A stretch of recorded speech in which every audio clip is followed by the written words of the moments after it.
Hello.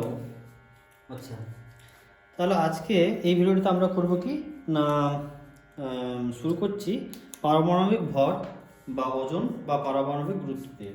তো পারমাণবিক wait বলতে আমরা কি বুঝি? আমরা যেহেতু জেনে এসেছি যে পরমাণু ইলেকট্রন, প্রোটন, নিউট্রন দ্বারা গঠিত, তাই আমরা অ্যাটমিক মাস বলতে আমরা কি বুঝি যে প্রোটনের ভর প্লাস নিউট্রনের ভর সমান কি হয় না, আচ্ছা আমাদের সেটা দ্বারা হচ্ছে অ্যাটমিক মাস হয়, আমরা জানি। কিন্তু যখন ডাল্টন না বা ওই সমসাময়িক যে বিজ্ঞানীরা ছিলেন, তখন পরমাণুবাদ ডাল্টনের যে পরমাণুবাদ প্রকাশ করেন, তার বহু বছর পরেও বিজ্ঞানীরা পরমাণুর ভর পরিমাপের কোনো সঠিক পদ্ধতি উদ্ভাবন করতে পারেননি। এর প্রধান কারণ পরমাণুর আকৃতি অতি ক্ষুদ্র, ফলে সরাসরি তুলাদণ্ডের সাহায্যে বা ওজন আমরা যে কোনো ওয়েট করার যে মেশিন, সেই মেশিনে আমরা এই যে পরমাণবিক ভর সেটা আমরা ওখানে মাপতে পারিনি। তাই বিজ্ঞানীরা পরমাণুর ভরকে তুলনামূলক বা আপেক্ষিক ভরের মাধ্যমে প্রকাশ করার সিদ্ধান্ত নেন। এই আপেক্ষিক ভরকেই তারা তখন পারমাণবিক ভর বলে গণ্য করেন। তো পারমাণবিক ভর মাপার তারা বিভিন্ন রকম স্কেল আবিষ্কার করেন, কারণ একটা কিসে কীভাবে মাপবো, তো তার জন্য আমাদের বিভিন্ন স্কেল দরকার। তো সেই যে যন্ত্র বা সেই স্কেল, সেই যেটার নাম বিভিন্ন রকম আমরা স্কেল ইউজ করলাম। তাতে আসছে কি না হাইড্রোজেন স্কেল, আছে কি না হাইড্রোজেন স্কেল।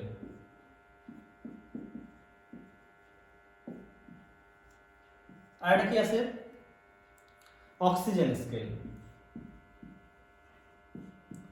আরটা আছে কার্বন স্কেল। ওকে, তো এই তিন রকমের স্কেল আমরা নিই। তো বিজ্ঞানী ডাল্টন হাইড্রোজেনকে প্রমাণ্য মূল হিসাবে ধরেন এবং হাইড্রোজেন পরমাণুর ভরের এক একক ধরেন, এবং এই এককে ধরে যে স্কেলটা বানানো হয় সেটি হচ্ছে আমাদের হাইড্রোজেন স্কেল নামে পরিচিত হয়। তো যদি সংজ্ঞা হিসেবে বলতে হয়, তাহলে বলতে হবে যে হাইড্রোজেনের একটি পরমাণুর ভরকে একক ধরে অন্য মৌলের একটি পরমাণুর ভর একটি হাইড্রোজেন পরমাণুর তুলনায় যতগুণ ভারী, সেই তুলনামূলক সংখ্যাটিকে উক্ত মৌলের পারমাণবিক ভর বা পারমাণবিক গুরুত্ব বা পারমাণবিক ওজন বলা হয়। মানে যে কোনো একটা মৌলের যে ভর হবে হাইড্রোজেন স্কেল অনুযায়ী, আমাদের যদি কোনো একটা মৌলের ভর বের করতে বলা হয়, তাহলে আমাদের কি করতে হবে না, ওই যে মৌলটার আমরা ভর নেব সেই মৌলটার একটি পরমাণুর ভর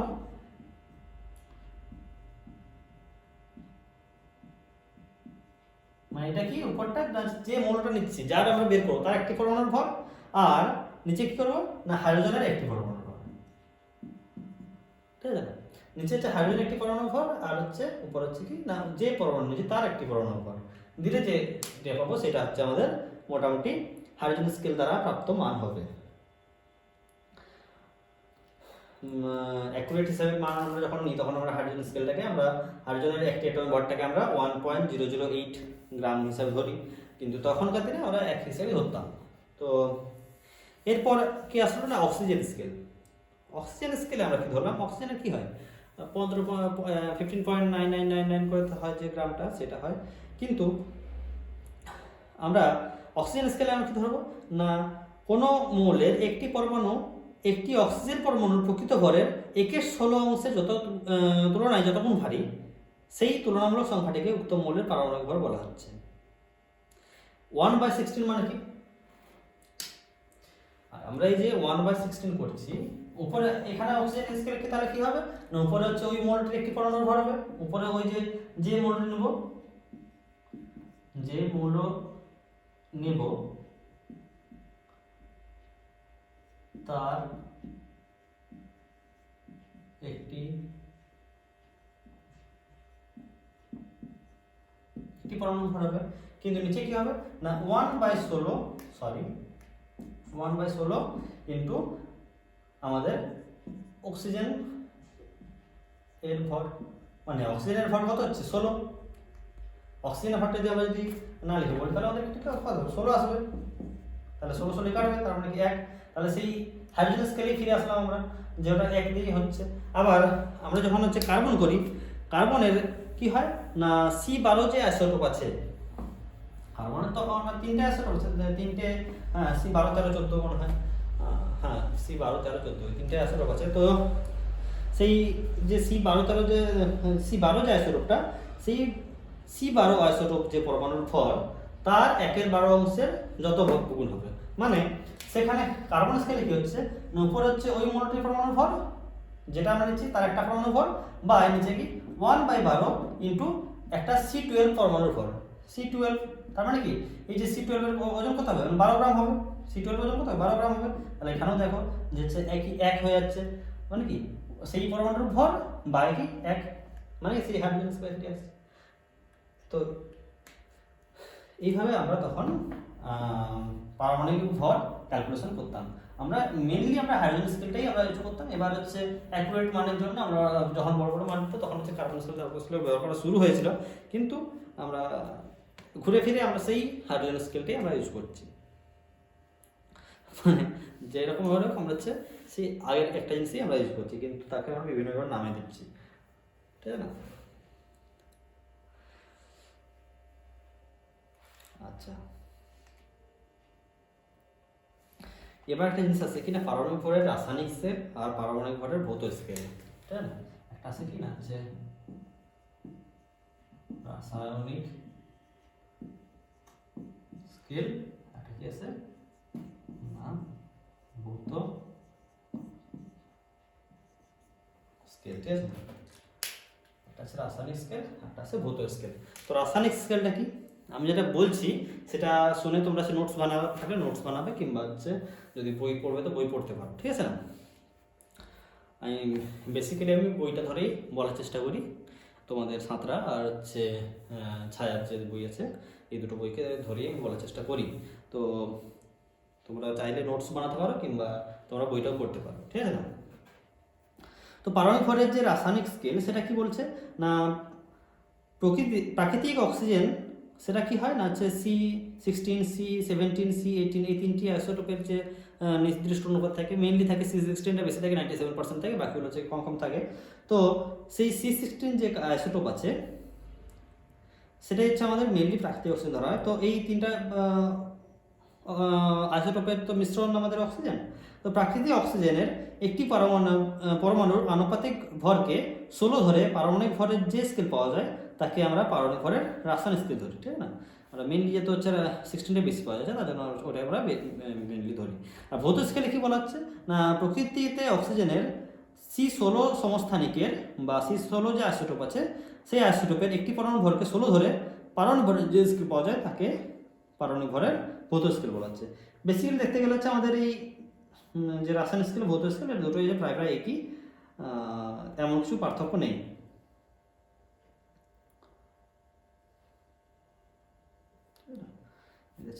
ব্যাপার ছিল। এবার আমাদের এই যে পারমাণবিক ভরের যে একক যেটা আসবে, ঠিক না, অ্যাটমিক মাসের যে ইউনিট যেটা আসবে, ইউনিট অফ অ্যাটমিক মাস বা অ্যাটমিক ওয়েট, সেটা কি করে কি লেখা হয় না AMU বা অ্যাটমিক মাস ইউনিট বলে লেখা হয়, তাই না? AMU এই একক দ্বারা আমরা প্রকাশ করি। আমরা হাইড্রোজেনকে কত বলি না 1.008 AMU প্রকাশ করি। তো যদি আমরা যেরকম আমরা যদি হচ্ছে রাসায়নিক স্কেল ধরে করি, রাসায়নিক স্কেল ধরে যদি আমরা অক্সিজেন করি তাহলে আমরা প্রায় হচ্ছে 16 টাইপ আছে, 16.00 আছে, ঠিক আছে? আমরা যদি হচ্ছে ভৌত স্কেল ধরে করি তাহলে হচ্ছে 16.00 সামথিং কিছুটা আছে, ঠিক আছে না? সামথিং 0.00040 এরকম কিছু থাকে, ঠিক আছে? আর যদি আমরা যদি করি যে C12 স্কেল দিয়ে করি, C12 দিয়ে করলে এই অক্সিজেনটারই আমাদের যে অ্যাটমিক মাস বেরোয় সেটা বেরোয় 15.9988 or 99953 এরকম কিছু একটা এইরকম কাছাকাছি মান বেরোয়, প্রায় প্রায় মান না, এগুলো তো সব ভ্যারিয়েবল চেঞ্জ হতে থাকে, বিভিন্ন রকম যত আমরা নিখুঁত মান দিই তত চেঞ্জ হতে থাকে, প্রায় প্রায় এরকম একটা মান বেরোয়। তো তার জন্য আমরা নিখুঁত মানের জন্য আমরা কি করি না যে C12 যে কার্বন পরমাণু আছে না, C12 যে কার্বন স্কেলটা, আমরা এটা এই কার্বন স্কেলটাকে আমরা খুবই যে নিখুঁত মান সেটা বের করার জন্য আমরা হচ্ছে পরবর্তীকালে কার্বন স্কেলটা আমরা ব্যবহার করা শুরু করেছিলাম, তো সেই কার্বন স্কেলটা আমরা কি নিখুঁত মানের জন্য ব্যবহার করি। ওটা হচ্ছে বর্তমানে খুবই বহুল প্রচলিত যে একটা ইউনিট হিসাবে আমাদের ধরে নেওয়া হয়, বহুল প্রচলিত একটা স্কেল হিসাবে ধরে নেওয়া হয়। তো এই পারমাণবিক ভর বা এএমইউর সংজ্ঞা যদি বলতে চাই তাহলে কি বলতে হবে না, যে এককের মাধ্যমে কোনো মৌলের একটি পরমাণুর প্রকৃত ভরকে প্রকাশ করা হয় এবং যার মান C12 আইসোটোপের একটি পরমাণুর ভরের 1/12 অংশের সমান হয় তাকে পারমাণবিক ভর বা এএমইউ বলা হয়। ঠিক আছে, এটা ওই আমরা যে কার্বন স্কেলের যে এটা ওইটাই। আর এক এএমইউ যদি করতে চাই তাহলে কি আসবে, এক এএমইউ বা এক atomic mass unit equal to 1.6605 into 10⁻⁻24 gram. Okay, এটা হচ্ছে আমাদের অ্যাটমিক মাসের যে একটা গ্রামে কনভার্ট করলে যেটা আছে এটা। ওকে, এবার আমরা যদি বলি কোনো মৌলের পারমাণবিক ভর তাহলে কি করতে হবে না, ওই যে প্রকৃতিতে ওই আইসোটোপটা যতগুলো পাওয়া যায় তার শতকরা পরিমাণ গুণিত আইসোটোপের পারমাণবিক ভর বাই তার 100। অ্যাজ রাইট, যদি আমরা দেখি যে আমরা যদি সাজেস্ট করি যে আমাদের কি আছে না O16, O17, O18 এই তিনটা আইসোটোপ পাওয়া যায়। এটা পাওয়া যায় প্রায় 97%, প্রায় ঠিক আছে।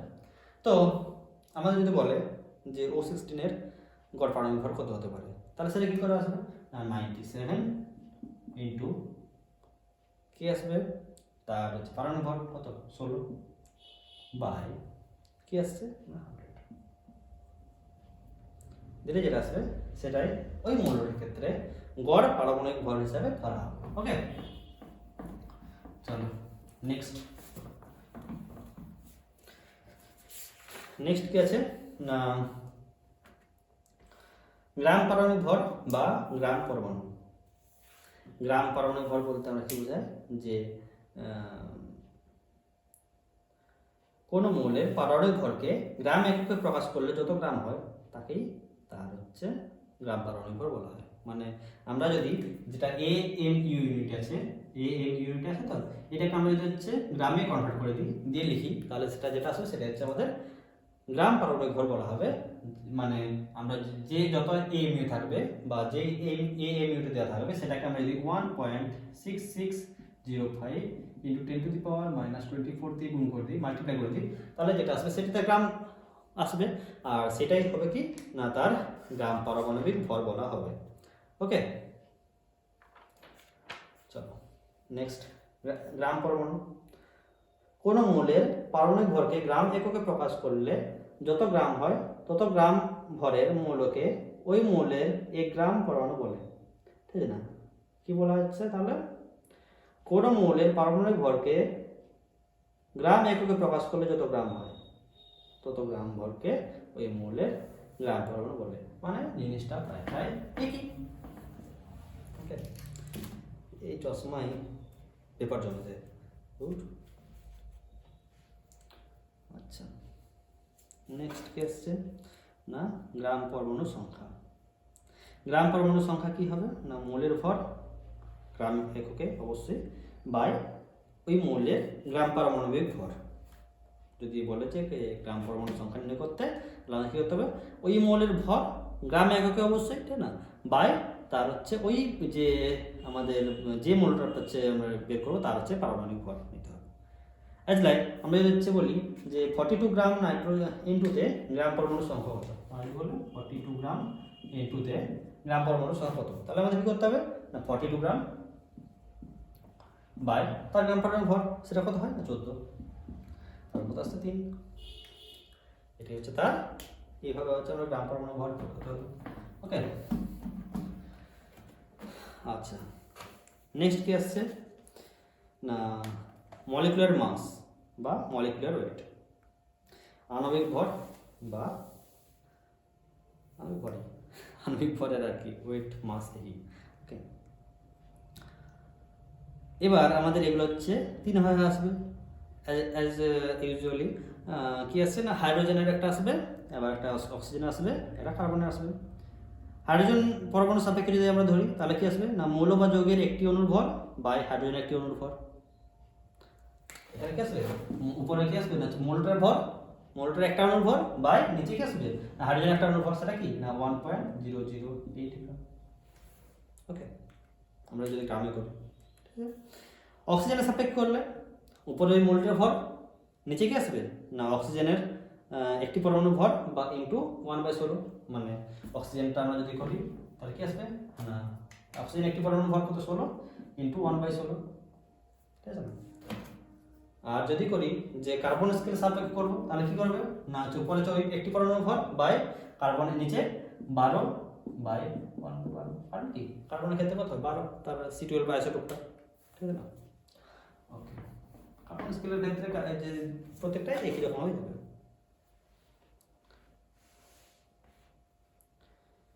এবার কি আসছে না মৌলিক পদার্থের আণবিক ভর, এর যে আণবিক ভর যে আমরা গণনা করছি এটা কিভাবে করি।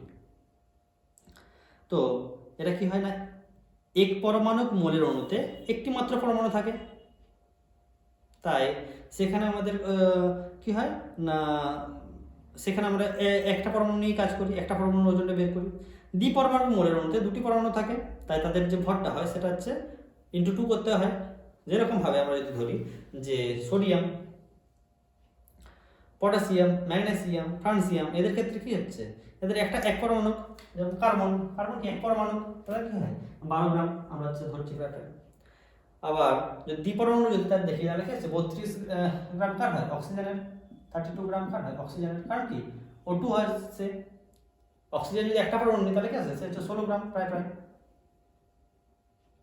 একটা মলিকুলার ওয়েট নিয়ে থেকে গেছে 32 গ্রাম হচ্ছে, কারণ সে O2 আকারে থাকে, সেটা দ্বিপরমাণু। ত্রিপরমাণুর ক্ষেত্রে সেই যেটা তার অ্যাটমিক মাস থাকবে সেটাকে তার ইন্টু 3 করতে হবে। চতুষ্পরমাণুর ক্ষেত্রে ইন্টু 4 করতে হবে। ফসফরাস 4 এর ক্ষেত্রে যেটা হয়, ত্রিপরমাণু বলতে হবে কি বলবো না অক্সিজেন O3। আমরা যদি O3 কে নিই তাহলে কি অক্সিজেন এখানে কি আছে না 3টে অক্সিজেন আছে, তাহলে কি 3 ইন্টু 16 যেটা আসবে সেটা কত ক্যালকুলেশন করলে আসবে কত 48।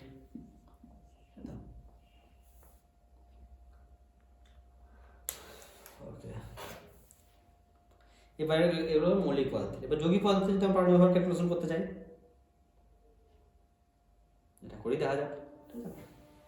যৌগিক পদার্থ করে আমরা এটা সহজ থেকে শুরু করি, পরে তো টাপ হবে, আমরা তো টাপের দিকে আসবোই, পরের ক্ষেত্রে টাপ তো আছে।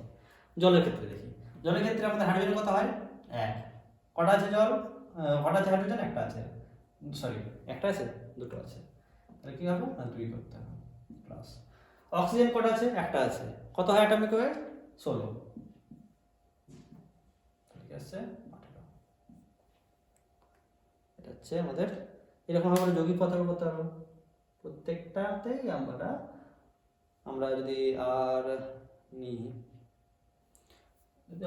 গ্লুকোজ সাধারণ কি হয় C6H12O6 6 গুণিত কত 12, তাই তো প্লাস হাইড্রোজেন কি 1 ইন্টু 12 প্লাস 16, এটা কত আছে 6 ইন্টু কত 16 যেটা আসবে সেটা। ওকে, 180 গ্রাম। এটাই হচ্ছে আমাদের যৌগিক পদার্থের ক্ষেত্রে আণবিক ভর বের করার নিয়ম, ইজিলি। ওকে, এবার কি আসছে, এবার এই সংকেত ভর বা সংকেত ওজনটা যে হয়, সংকেত ভর বলতে আমরা কি বুঝি, সংকেত ভর বলতে আমরা কি বুঝি, সংকেত ভর হচ্ছে যেটা আমরা বের করলাম, আমরা ওই যে C6H12O6 থেকে আমরা 6 ইন্টু কার্বনের যে হয় 12 সেটা মাল্টিপ্লাই করে তারপরে হচ্ছে হাইড্রোজেনের সাথে যেটা হচ্ছে কি 1 ইন্টু 12 করলাম, সরি কার্বনের ক্ষেত্রে 6 মাল্টিপ্লাই করেছিলাম C6H12O6, এখানে কি 6 × 12 করলাম প্লাস এখানে কি 12 × 1 করলাম, এক হয় প্লাস কি হচ্ছে এটার ক্ষেত্রে 6 × 16 করলাম। তো এই যে এইভাবে করে যে মানটা পেলাম 180, এটা হচ্ছে আমাদের সংকেত ভর, ঠিক আছে, কারণ এটা সংকেত থেকে আমরা পেয়েছি। কিন্তু এটা যে আণবিক ভর হবে এটা কিন্তু সর্বদা যুক্তিযুক্ত নয়, কারণ পরীক্ষা করে দেখা গেছে যে আণবিক ভর আর সংকেত ভর পার্থক্য থাকে। কারণ এখানে বন্ড ফরমেশন বা বন্ড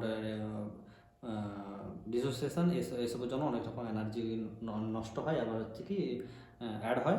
তো এইসবের জন্য অনেক সময় যে ভরটা থাকে সেটা কিছু পরিমাণ বাড়ে। কারণ আমরা কি জানি না, ইকুয়াল টু এমসি স্কোয়ার, আমরা কি জানি যে ইকুয়াল টু এমসি স্কোয়ার। আর যেখানে শক্তি লাগছে কিংবা শক্তি বেরোচ্ছে সেখানে তো ভর অ্যাড হবে, ভর বেরোবে, তো স্বাভাবিক জিনিস। তার জন্য যে সংকেত ভর বা সংকেত ওজন সেটা সবসময় আণবিক ভরের সাথে সমান হয়, আবার হয় ও না, তাই না? আচ্ছা, এরপর আছে গ্রাম মোলার মাস বা গ্রাম পরমাণু যে অণু, 1 গ্রাম মোল বা 1 গ্রাম অণু বলতে আমরা কি বুঝি, এইসব জিনিসগুলো এগুলো হচ্ছে পড়লে বুঝতে হবে যে কোনো পদার্থের যে গ্রাম অণুর সংখ্যা যদি নির্ণয় করতে, তাহলে হচ্ছে পদার্থের যে গ্রামে প্রকাশিত যে ভরটা বাই তার গ্রাম আণবিক ভরটা যদি করি তাহলে আমরা হচ্ছে পেয়ে যেতে পারি তার গ্রাম অণুর সংখ্যা। গ্রাম আণবিক ভর করতে গেলে আমরা কোনো মৌলিক বা যৌগিক পদার্থের আণবিক ভরকে গ্রাম এককে প্রকাশ করলে যত গ্রাম হয়, সেই যত গ্রাম প্রকাশক যে সংখ্যাটা তাকে হচ্ছে পদার্থটির গ্রাম আণবিক ভর বলা হয়, ঠিক আছে না? এবার কি আছে দেখো, যে গ্রাম আণবিক আয়তন কি?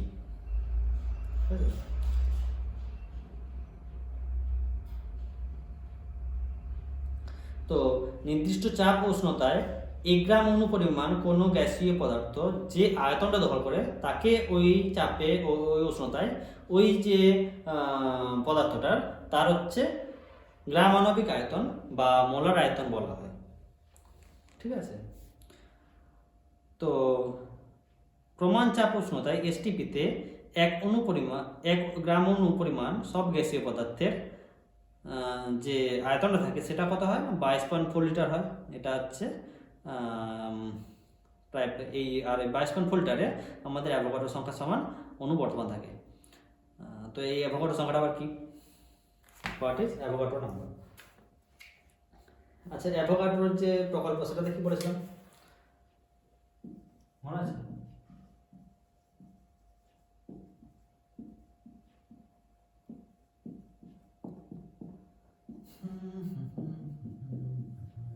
আচ্ছা, এই অ্যাভোগাড্রো নাম্বার বলতে আমরা কি বুঝি? অ্যাভোগাড্রো নাম্বার হচ্ছে যে কোনো মৌলিক বা যৌগিক পদার্থের 1 গ্রাম অণুতে যত গ্রাম সংখ্যক অণু বর্তমান থাকে, যত গ্রাম না, যত সংখ্যক অণু বর্তমান থাকে সেই সংখ্যাটাকে তার হচ্ছে অ্যাভোগাড্রো সংখ্যা বলা হচ্ছে। যে কোনো মৌলিক বা যৌগিক পদার্থ, ঠিক আছে না? আমরা যা খুশি মৌলিক পদার্থ নিতে পারি, যা খুশি যৌগিক পদার্থ। মৌলিক পদার্থ বলতে আমরা কি বুঝি? মিথেন। মিথেন কি করে মৌলিক পদার্থ হতে পারে? মিথেন তো হচ্ছে CH4, কারণ সেটা কি হচ্ছে, সেটা তো কার্বন আর হাইড্রোজেন নিয়ে গঠিত, তাহলে সেটা কি যৌগিক পদার্থ? তাহলে মৌলিক পদার্থ কোনগুলো না, সিঙ্গেল এলিমেন্ট যেগুলো থাকবে, যেমন অক্সিজেন, নাইট্রোজেন, সোডিয়াম, পটাশিয়াম, এগুলো। তো এই যে আমাদের মৌলিক বা যৌগিক পদার্থ বলেছে, এর 1 গ্রাম অণুতে যত সংখ্যক অণু বর্তমান থাকে সেটাই তার কি হচ্ছে, তার অ্যাভোগাড্রো সংখ্যা। এটা কি হয়, কার সাথে সমান হয় না, হচ্ছে এর যে অ্যাভোগাড্রো সংখ্যাটা কত ধরা হয় না, হচ্ছে 6.022 ইন্টু 10⁻23। এটা আগের দিনও বলেছিলাম একটু। এর একটা বিকল্প সংখ্যা আছে কি না, কোনো মৌলিক পদার্থের 1 গ্রাম পরমাণুতে যত সংখ্যক পরমাণু বর্তমান থাকে সেই সংখ্যাটাকে তার অ্যাভোগাড্রো সংখ্যা বলা হয়। আর এসটিপিতে কোনো গ্যাসের যদি যেটা মৌলিক হোক বা যৌগিক হোক, সেটা যদি হচ্ছে 22.4 লিটার যদি আয়তন দখল করে থাকে, তাহলে সেখানে অ্যাভোগাড্রো সংখ্যক অণু থাকবে। অ্যাভোগাড্রো সংখ্যা বলতে আমাদের এত সংখ্যক অণু বর্তমান থাকবে, এই যে 6.022 ইন্টু 10⁻23 সংখ্যক অণু বর্তমান থাকবে। এর আরেকটা সংখ্যা আছে কি না, C12 পরমাণু আইসোটোপটি, এই যে আমাদের কার্বনের যে C12 আইসোটোপ আছে, যদি সঠিক 12 গ্রাম পরিমাণ করা হয়, তাহলে সেই 12 গ্রামে যত সংখ্যক কার্বন পরমাণু থাকে তাকে সেই এটার অ্যাভোগাড্রো সংখ্যা বলা হয়। আচ্ছা, গ্রাম অণু বলতে আমাদের একটু কথাটা সেখানটাতে আমি হয়তো একটু স্কিপ করে আসলাম। সেখানটা কি বললাম যে গ্রাম অণু বলতে আমরা যেটা বলছি সেটা হচ্ছে কি না হচ্ছে আমাদের এই 1 গ্রাম অণু বলতে আমাদের এই যে 12 গ্রাম যে কার্বন আছে না, 12 গ্রাম কার্বন, সেটাই হচ্ছে তার কি 1 গ্রাম অণু। 1 গ্রাম অণু, 1 গ্রাম অণু বলতে কি হচ্ছে না ওখানে এক অণুতে কত গ্রাম আছে, বুঝতে পারলে? অক্সিজেন O2 সেখানে কত 32 গ্রাম আছে। তাহলে কি অক্সিজেনের গ্রাম পারমাণবিক সংখ্যা তো গ্রাম আণবিক সংখ্যা কত, সরি গ্রাম পারমাণবিক গ্রাম আণবিক সংখ্যা কত 32 গ্রাম।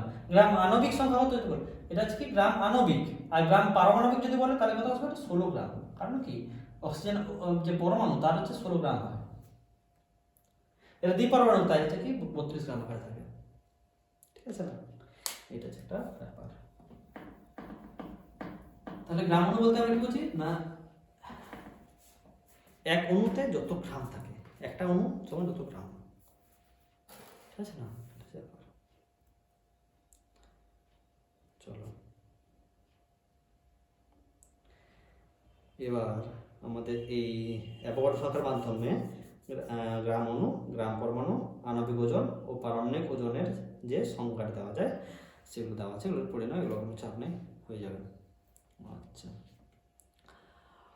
আর তোমরা নোটস রেডি করবে, আর নোটস বলতে তোমাদের যেগুলো পড়ছো সেগুলো হচ্ছে তোমাদের নোটস, ঠিক আছে না? নোটস তো এমন কিছু নতুন করে হয় না। আর আমি বুঝতে পারছি যে আমার যে কথাটা যেগুলো বলছি সেগুলো নিশ্চয়ই অডিবল আছে, সব কথাই অডিবল, কারণ আমি তো পড়া শুনি যে সব কথাগুলো অডিবল আসছে, তাই শুনতে হয়তো কোনো অসুবিধা হচ্ছে না। ওকে, এবার কোথায় যাব? এবার এই অ্যাভোগাড্রো সংখ্যার প্রয়োগ, অ্যাপ্লিকেশন অফ অ্যাভোগাড্রোস নাম্বার। ওকে, এই যে অ্যাভোগাড্রো নাম্বার এটা হচ্ছে কি কোথায় কোথায় ইউজ করা যেতে পারে, যে অণুর প্রকৃত ভর নির্ণয়ের ক্ষেত্রে, একটা অণু যদি দেয় তার প্রকৃত ভর নির্ণয়ের ক্ষেত্রে আমাদের এই অ্যাভোগাড্রো নাম্বারটা হচ্ছে কাজ করতে পারে। কারণ দেখো আমরা কি করতে পারি,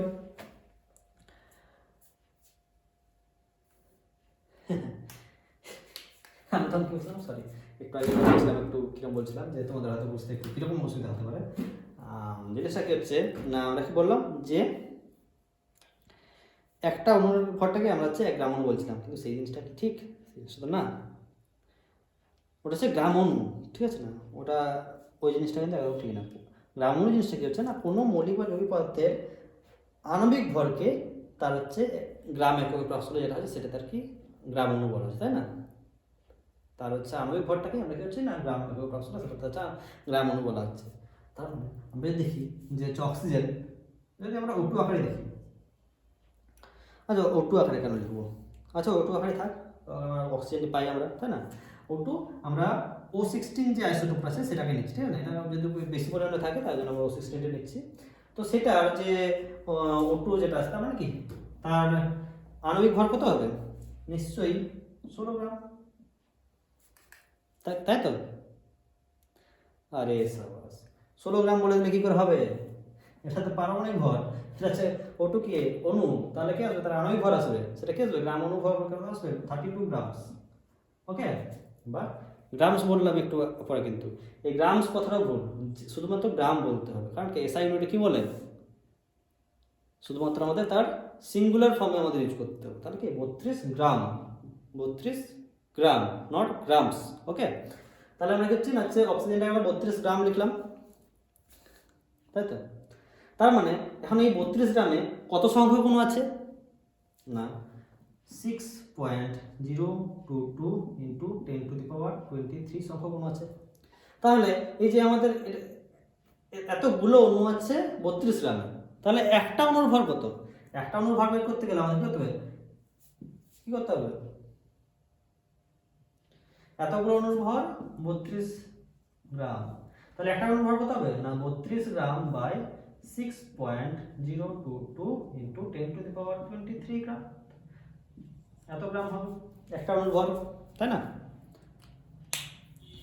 এইভাবে আমরা অণুর প্রকৃত ওজন নির্ণয় করতে পারবো বা প্রকৃত ভর নির্ণয় করতে পারবো। একইভাবে আমরা পরমাণুর প্রকৃত ভর নির্ণয় করতে পারবো। তাহলে আমরা যদি বলি অক্সিজেন পরমাণুর ভর, তাহলে অক্সিজেন যদি আমরা পরমাণু নিই তাহলে কি একটা কত আসবে না 16 গ্রাম আসবে। এখানে জাস্ট 16 গ্রাম আসবে। আমরা এখানে কি করবো, এটা 32 গ্রাম না লিখে এটা কি করবো না 16 গ্রাম লিখবো, তাই কি 16 গ্রাম হবে, তাই তো। That's it, just that's simple. Okay, এভাবে কাজ করতে হবে, সবই সোজা, পড়লেই হবে। একটু পড়তে হবে, একটু সময় দিয়ে ভাবতে হবে, তবেই হবে। না ভাবলে কী করে হবে, ভাবতে তো হবে না। তোমরা সায়েন্স নিয়ে পড়ছো, তোমাদেরকে বিজ্ঞানী যদি হতে হয় তাহলে বিজ্ঞানীরা কী করে, সবসময় ভাবে, জিনিসটি ভাবে, ভাবতে ভাবতেই তো আবিষ্কার করে না। না হলে